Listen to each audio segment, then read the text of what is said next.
કચ્છ અને બનાસકાંઠામાં આજે માવઠાની આગાહી છે ત્યારે 5 થી 15 મિલીમીટર વરસાદ પડે તેવી પણ આગાહી કરવામાં આવી છે। કચ્છ અને બનાસકાંઠામાં વરસાદનું યલો એલર્ટ અપાયું છે તો બનાસકાંઠા સાબરકાંઠામાં પણ માવઠાની આગાહી કરાઈ છે। પાટણ બનાસકાંઠામાં 5 મિલીમીટર સુધીનો કમોસમી વરસાદ વરસી શકે છે તો સાબરકાંઠામાં પણ 5 મિલીમીટર સુધીનો વરસાદ વરસે તેવી આગાહી કરવામાં આવી છે। આજે પણ કેટલાક જિલ્લાઓમાં કમોસમી વરસાદની આગાહી કરવામાં આવી છે। પાટણ અને બનાસકાંઠામાં વરસાદ કમોસમી વરસે તેવી આગાહી હવામાન વિભાગે વ્યક્ત કરી છે।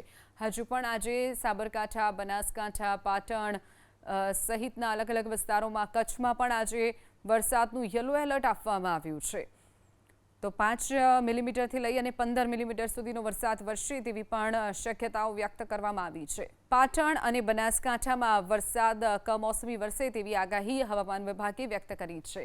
હજુ પણ આજે સાબરકાંઠા બનાસકાંઠા પાટણ સહિતના અલગ અલગ વિસ્તારોમાં કચ્છમાં પણ આજે વરસાદનું યલો એલર્ટ આપવામાં આવ્યું છે તો 5 મિલીમીટરથી લઈ અને 15 મિલીમીટર સુધીનો વરસાદ વરસે તેવી પણ શક્યતાઓ વ્યક્ત કરવામાં આવી છે।